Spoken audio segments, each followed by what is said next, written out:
మాతృదేవోభవ. ఇంతేనా ఇది జీవితం, ఇవియా ఇష్టార్థభోగాలు. జగన్మాత. ఇంతేనా ఇది జీవితం, ఇవియా ఇష్టార్థభోగాలు. ఈ వింతల్ గంతుల కోసమా ఇతరులన్ వేధించుటల్ ముంచుటల్. ఇంతేనా ఇది జీవితం, ఇవియా ఇష్టార్థభోగాలు. ఈ వింతల్ గంతుల కోసమా ఇతరులన్ వేధించుటల్ ముంచుటల్. అంతా కన్నులు మోసినంతటెనే మాయాజాలమై తోచు. అంతా కన్నులు మూసినంతటెనే మాయాజాలమై తోచు. నా గంతల్ విప్పుమలోక పావని, ఈ గంతల్ విప్పుమలోక పావని. కరాగ్రన్యస్త చింతామణి, ఈ గంతల్ విప్పుమలోక పావని. కరాగ్రన్యస్త చింతామణి. ఏబిఎన్ ఆంధ్రజ్యోతి ప్రేక్షక మహాశయులందరికీ నవజీవన వేదం అనే కార్యక్రమంలో 1578వ భాగానికి, ప్రత్యేకించి లలితా సహస్రానికి సాగుతున్న సామాజిక వ్యాఖ్యలో 278వ భాగానికి స్వాగతం పలుకుతున్నాం. మనం 391వ నామాన్ని ముగించుకున్నాం. నిత్యా షోడశకారూప శ్రీకంఠార్థ శరీరిణి ప్రభావతి ప్రభారూప ప్రసిద్ధ పరమేశ్వరి. ఇందులో 392వ నామం శ్రీకంఠార్థ శరీరిణ్యై నమః. సరిగ్గా ఈ ప్రపంచం అంతా కూడా శివశక్తుల సమ్మేళనం అలా మనం గ్రహించాలి. పిండాండం, బ్రహ్మాండం, దాని యొక్క సాంకేతిక రూపమైన శ్రీచక్రం, దాని ఉపాసనా రూపమైన శ్రీ విద్య, అన్నీ కూడా మొత్తం శివశక్తుల సమ్మేళనం. ఆ శక్తులు రెండు రకాలుగా ఉంటాయి: ప్రకాశక శక్తి, విమర్శక శక్తి. ప్రకాశించడం ప్రకాశక శక్తి, దాన్ని కాస్త తడమడం ద్వారా దాని నుంచి రెండో దాన్ని పుట్టించే శక్తి విమర్శ శక్తి. ఆ ప్రకాశక శక్తినే శివశక్తి అని, విమర్శక శక్తినే దేవీ శక్తి అని అంటారు. దాన్ని దేవీ శక్తి అని, దీన్ని శివశక్తి అన్నా కూడా ఇబ్బంది లేదు. మొత్తం మీద శివశక్తుల సమ్మేళనం. అందుకనే సృష్టికి మూలమైనటువంటి భగవతత్వం రెండు భాగాలుగా ఈ సృష్టి ఏర్పడింది. కాబట్టి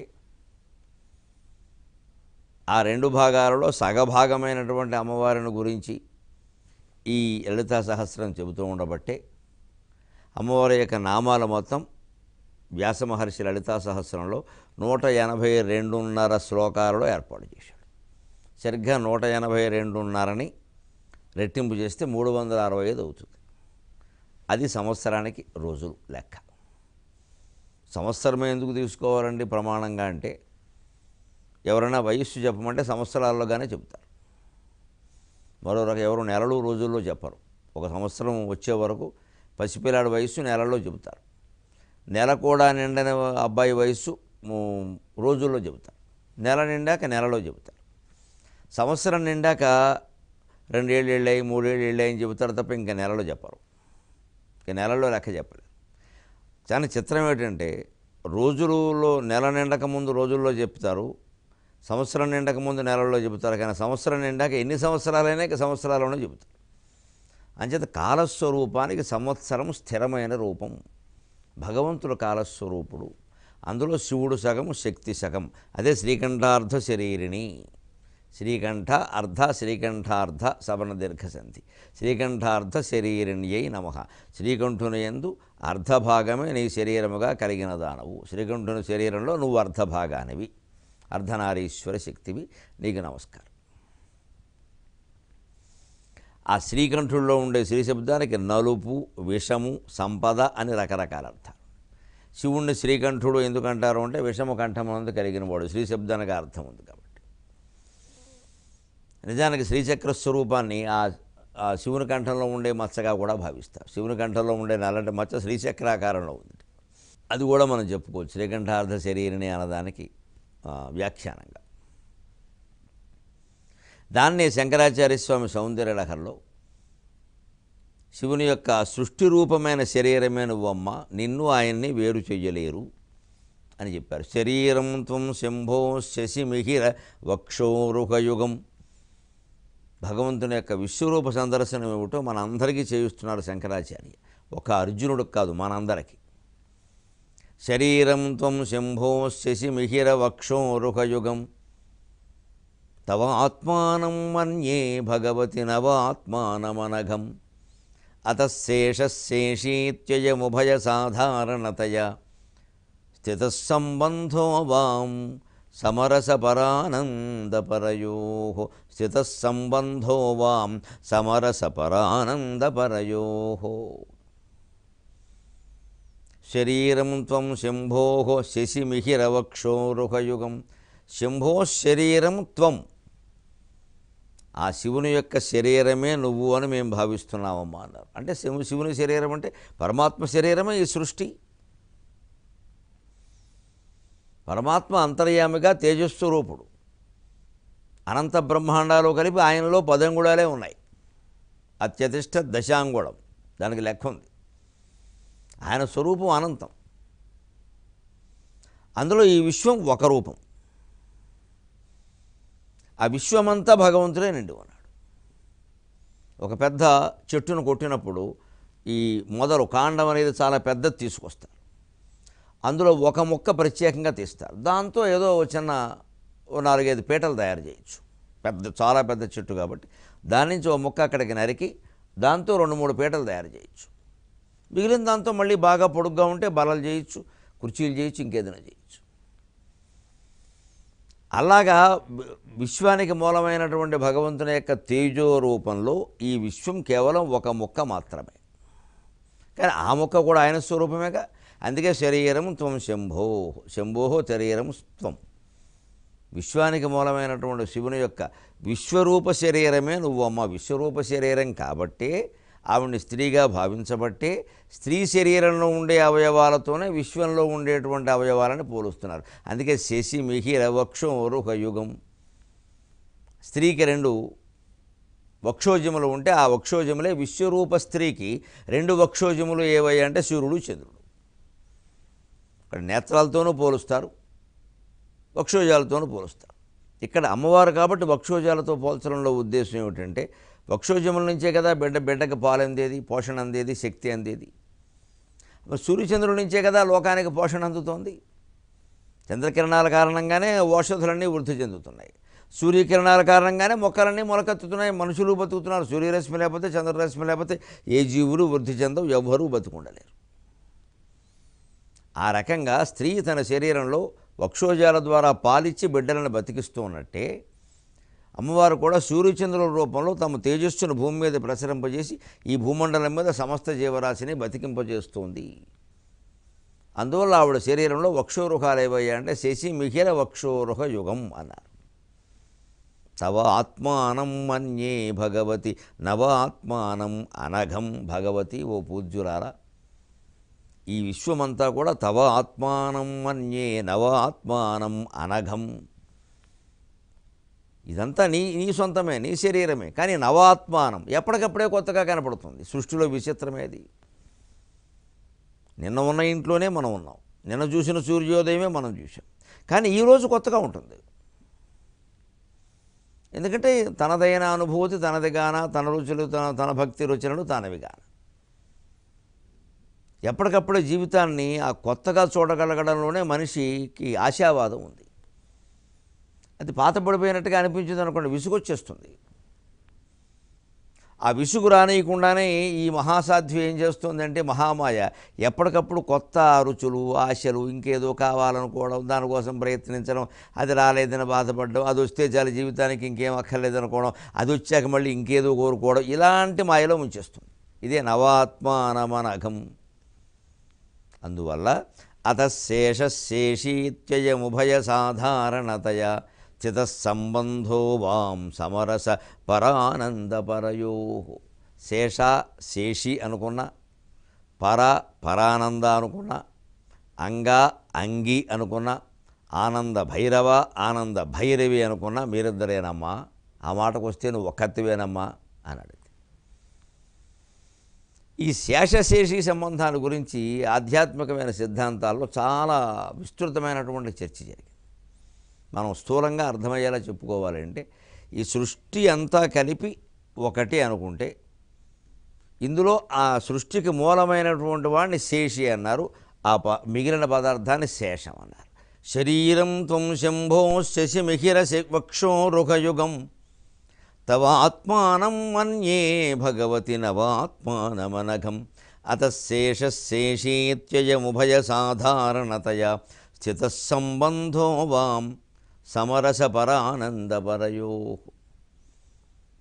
శేష శేషి అన్న, పర పరానంద అన్న, అంగ అంగి అన్న, ఆనంద భైరవ ఆనంద భైరవి అన్న మీరిద్దరేనమ్మా, ఆ మాటకు వస్తే ఒక్కరేనమ్మా అన్నాడు.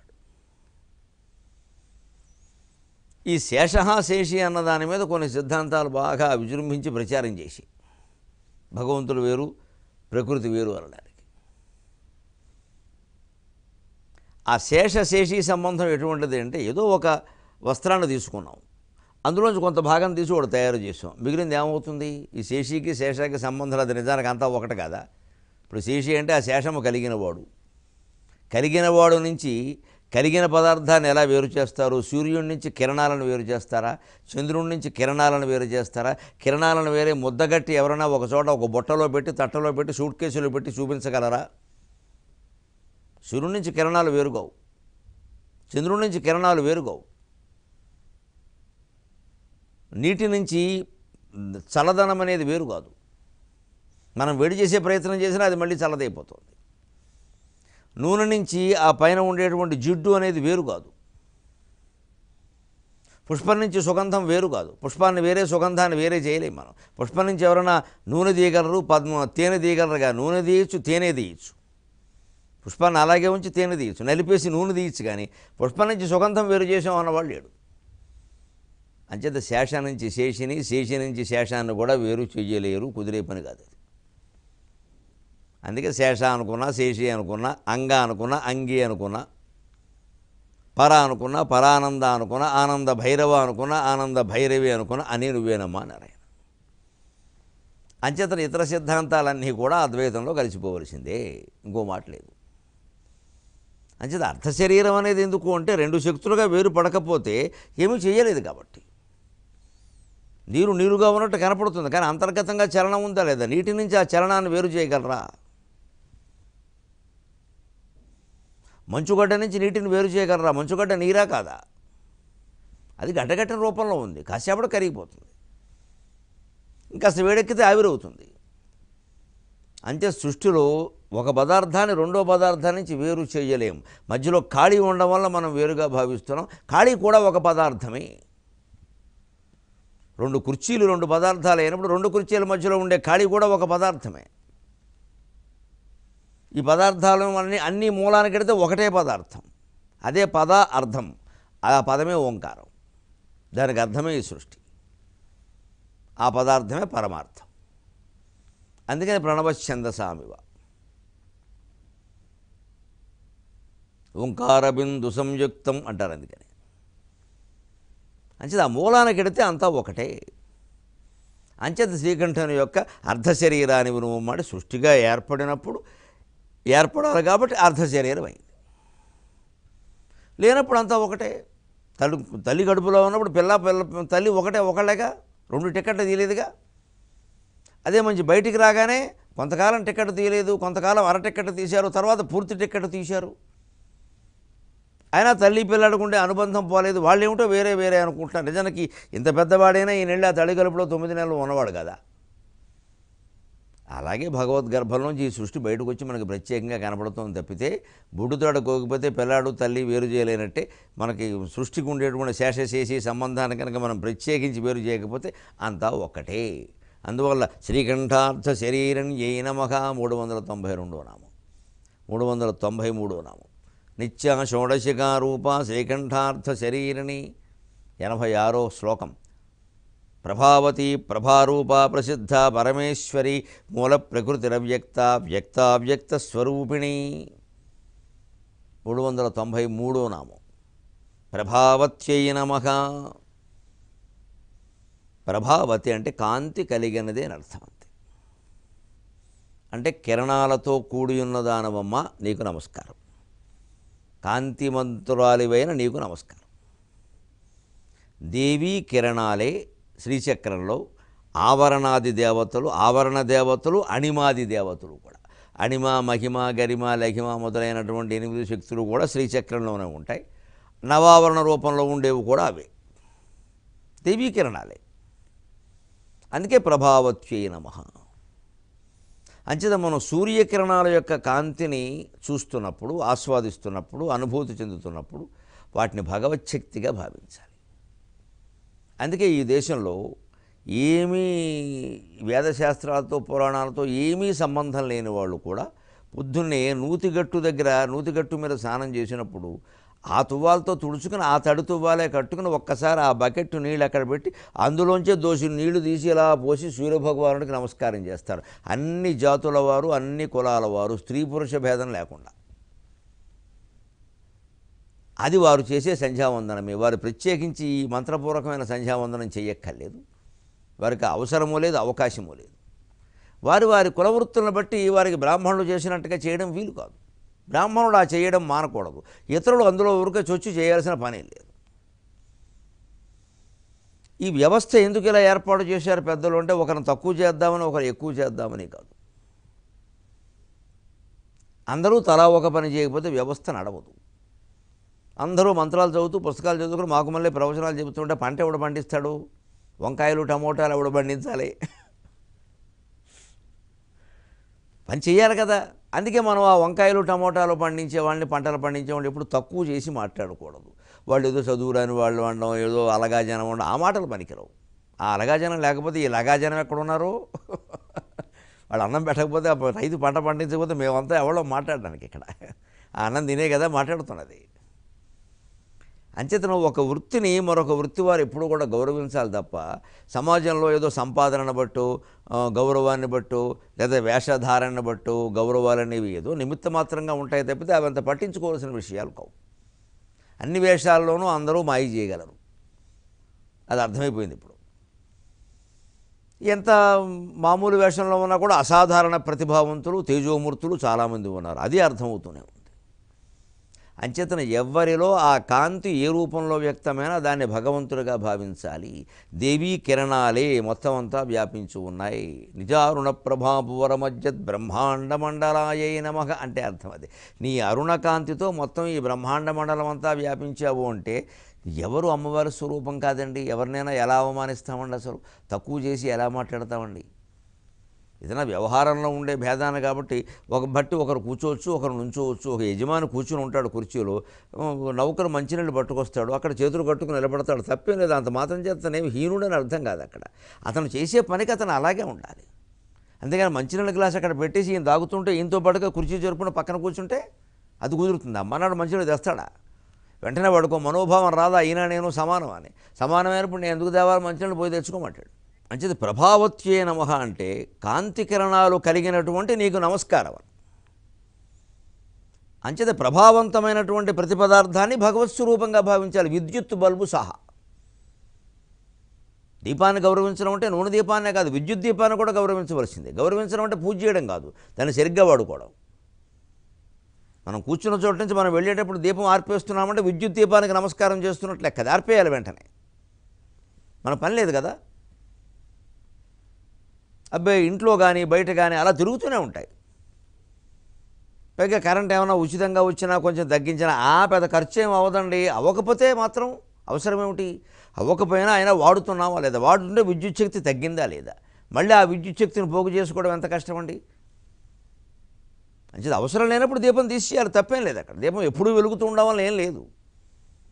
అది విద్యుత్ దీపానికైనా తప్పే, ఆముదం దీపానికైనా తప్పే. 24 గంటలు వెలగాల్సిన పనేం లేదు అక్కడ. రాత్రిపూట దేవుడి దగ్గర దీపం పెట్టినప్పుడు కూడా పూర్వం ఇళ్లలో అయితే అంత ప్రత్యేకం రాత్రి దేవుడి దగ్గర దీపారాధనలు ఏం చేసేవారు కదా, పొద్దునే చేసేవారు అంతే. ఆ తర్వాత దీపం ఎప్పుడో కొండెక్కేది.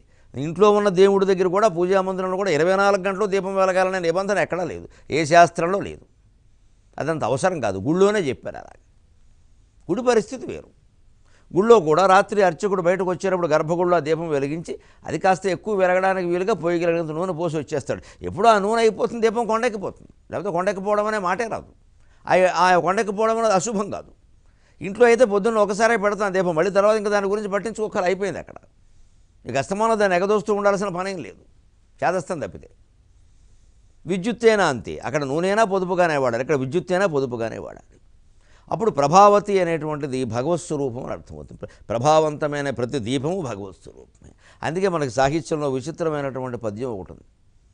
ప్రభావతి అనేటువంటి నాయికని భగవత్ స్వరూపంగా ఆరాధన చేసేట ప్రద్యుమ్నుడు. ప్రభావతి ప్రద్యుమ్నం అనే కావ్యంలో పింగళి సూరణ రాస్తాడు ఆ పద్యం. పింగళి సూరణ 4 గ్రంథాలు రచించాడు. ఒకటి గరుడ పురాణం తెలుగులో, 2 రాఘవ పాండవీయం, 3 కళాపూర్ణోదయం, 4 ప్రభావతి ప్రద్యుమ్నం. 4 రకాల గ్రంథాలు. నిజంగా చాలా యాతన పడ్డాడు కవిగా. ఒక గుర్తింపు సంపాదించడానికి పింగళి సూరణ లాంటి వాడు చాలా యాతన పడ్డాడు. ఇవాళ సంపాదించడం అంత తేలిక కాదని. ఇవాళ ఎవడు చదివినా చదవకపోయినా బ్లాగ్లోనో ఫేస్బుక్లోనో మన కవిత్వం మనమే పెట్టుకుంటాం. ఎవడో చదువుతాడు, చదవకపోడు, ఎంత పనికి మాలిన కవిత్వం అని దాన్ని చదివే పనికి మాలిన వాడు ఒకడు ఉంటాడు, అంతకంటే కాలక్షేపం లేని వాడు, లేదా వీడియో చదువుకుంటాడు. ఆవేళ అలా కాదు, రాజానుగ్రహం పొందాలి అంటే అక్కడ ఉండే పండితులు అంగీకరించాలి. వాళ్ళకి ఎంత సహృదయం ఉన్నా అంగీకరించరు, సహృదయం ఉండవు, అనుమానం. ఆ స్థితిలో ఆయన పురాణం కదా, ఇంతవరకు అనేక పురాణాలు ఎవరెవరో అనువాదాలు చేశారు. మార్కండేయ పురాణం నుంచి ఏమో ఆయన తీసుకుని మనుచరిత్ర రాశాడు. సరే, స్కాంద పురాణం నుంచి వీళ్ళేవో వశుచరిత్రలో మన పాండురంగ మహత్యాలు అవి రాశారు. నేను అది ఎందుకని గరుడ పురాణం తీసుకుంటే ఏమైంది, ఇప్పుడు సెంటిమెంటే అప్పుడు కొట్టింది. ఎక్కడి నుంచి చదివితే పాపం తద్దినాలు ఎప్పుడే చదవాలి, ఎవరన్నా పోతేనే చదవాలని పెట్టారు. పింగళ సూరణ గారి పుస్తకం కూడా చదవడం మానేసి. మన దేశంలో శాస్త్రజ్ఞానం తక్కువ, సెంటిమెంట్ ఎక్కువ. నిజానికి గరుడ పురాణం నిత్యం అరగంట కేటాయించుకుని చదవాల్సిన వ్యవహారం. మొత్తం సమాజం బాగుపడుతుంది. గరుడ పురాణం ఇంట్లో ఉంటే పాపం చేయకుండా ఉంటాం, ఇంట్లో ఉంటే మంచిది, చాలా శుభం. పాపం చేయకుండా ఉంటాం, ఇంట్లో లేకపోతేనే చేస్తాం. మనకి పాపం చేయకుండా ఉండడం ముఖ్యం కాదండి. మన కుళ్ళు బుద్ధి ఎలాంటిది అంటే పాపం చేయకుండా ఉండడం మనకి ముఖ్యం కాదు, చేసిన పాపాలు పోయే విషయమే మనకి ముఖ్యం. పాపం చేయడం మనం చేసేస్తాం, అది ఎలా పోతుందో చెప్పాలి. అందుకని చేయకుండా ఉండమంటే ఎలా కుదురుతుందండి, చేయకుండా ఎవరు చేస్తూనే ఉంటా అది చెప్పాలంటే బుద్ధి మారలేదు, అక్కడే వస్తుంది మొత్తం తేడా అంతా. అందుకని గరుడ పురాణాన్ని గెట్టేసాం మనం బయటికి. సమస్త పురాణాల్లో చెప్పారు, సమస్త పండితులు. ఇవాళకి మా సోదర ప్రవచనకర్తలు కూడా శుభ్రంగా చెబుతున్నారు, హాయిగా చదవమని. చదవడం మళ్ళీ సెంటిమెంటే, మళ్ళీ మమ్మల్ని అడుగుతాడు ఏమంటే చదవచ్చా అంటాను. ఇంట్లో ఉండొచ్చా అని కూడా అడుగుతున్నారు ఈ మధ్యన, విచిత్రంగా. చదవడం కూడా పక్కనట్టు, అక్కడికి ఇంట్లో ఉన్న పుస్తకాలన్నీ చదివేస్తున్నట్టు. అంటే ఆ గరుడ పురాణం నుంచి ఏదో ఒక శనిదేవత వచ్చేసి వీళ్ళని పట్టేసుకుని పీడించేస్తుంది అనమాట. మొత్తం మీద మనిషికి తన ఓటమికి తాను బాధ్యత వహించడం ఇష్టం ఉండదండి. గెలుపుకు అందరూ మొగుళ్ళే, ఓటమికి అందరూ అనాథలే అని అలా తయారయ్యాం మనం. అందుకని గరుడ పురాణం అలాగే దెబ్బతింది, ఆయన కూడా చదవలేదు పాపం. ఇదేమిట్రా అనుకున్నాడు. అప్పుడు మన పాండిత్యం ఏమిటో చూపించాలి. అసలు మొత్తం రాఘవ పాండవి రాశాడు, అద్భుతమైంది. ప్రతి పద్యంలో ఇటు రామాయణార్థం అటు భారతార్థం 2 కథలు నడుస్తూ ఉంటాయి. ఆశ్చర్యకరమైన విషయం అది. 400 పద్యాలు ఏదో వర్ణన రూపంలో సూర్యోదయ వర్ణన, సూర్యాస్తయ వర్ణన, సైన్య వర్ణన అలాంటివి సామాన్యంగా ఉంటాయి. అవి అన్నీ కలిపి 50 పద్యాలు ఉంటాయి. 350 పద్యాలకి 2 అర్థాలు ఉంటాయి, పూర్తిగా భిన్నంగా ఉంటాయి. సంబంధం ఉండదు.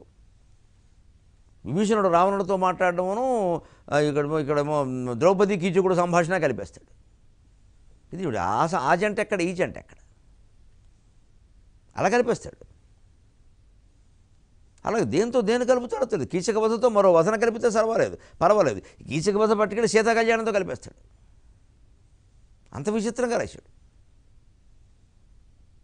అంత గొప్ప గ్రంథం రాస్తే దానివల్ల మంచి గుర్తింపు వస్తుంది అనుకున్నాడు పాపం పిచ్చి బ్రాహ్మడు. దానివల్ల ఏమైంది, అది ఎవరికి అర్థం కాకుండా పోయింది. ప్రతిదానికి 2 అర్థాలు పెడుతుంటే ఈ 2 అర్థాలు ముందు ఒక అర్థం కావ్యం చదవడానికి ఎవరికి ఓపిక లేదు. 2 అర్థాలు కూడా చదువుతారు. ఇలా రాయకూడదండి, ఏమిటండి ఇవన్నీ ఏదో ఒకటి చెప్పకుండా పాండిత్య ప్రకర్ష తప్పితే ఉందని పక్కనెట్టారు. మళ్ళీ ఇదేమిట్రా, నేను పురాణం రాస్తే సెంటిమెంట్ పెట్టి కొట్టేశారు, ఇంత పాండిత్యంతో ఇంత గ్రంథం రాస్తే ఇదిలా అయిపోయిందని అప్పుడు మళ్ళీను ఇలా కాదని చెప్పేసి ఒక అద్భుతమైన కావ్యాన్ని ఏ పురాణము ఆధారంగా లేకుండా స్వకపోల కల్పనతోనే కథా నిర్మాణం చేసి కళాపూర్ణోదయం అని అద్భుతమైన గ్రంథం రాశాడు. అది ఈనాటి నవలలన్నిటికీ మూల పదార్థం అని చెప్పచ్చు. అది ప్రబంధ రూపంలో ఉన్న నవల, నవల రూపంలో ఉన్న ప్రబంధం, పద్యాల రూపంలో ఉన్న నవల. అది అంతా ఆయన స్వకపోల కల్పన. చివరికి విచిత్రం ఏముందండి ఇందులో, ఆయన ఇష్టం వచ్చింది ఏదో కల్పిస్తూ సరిపోతున్నాడు. శ్రీకృష్ణుడిని, కలభాషుడిని అందరినీ పెట్టేసి నారదుడిని ప్రసిద్ధమైన పాత్రలు పెట్టేప్పుడు పురాణాల్లో ఆధారాలు ఉండాలి, లేకుండా వీళ్ళ ఇష్టమా, వీళ్ళ సొంత పైత్యాలన్నీ చదవాలా అన్నాడు. అయిపోయి గరుడ పురాణము కాదన్నారు, కళాపూర్ణోదయం కాదన్నారు, ఈ రాఘవ పాండవి కాదన్నారు. ఏం చెయ్యాలయ్యా అని చివరికి తన ప్రతిభ నిరూపించేందుకు మరో కావ్యం రాశాడు. అదే ప్రభావతి ప్రద్యుమ్నం. దాంట్లో ప్రభావతీ దేవికి ఆయన ఇచ్చిన ప్రాధాన్యం ఏమిటో మనం ఈ నామ వ్యాఖ్యానంగా చెప్పుకుని సాహిత్య తృష్ణ తీర్చుకుందాం. సెలవు.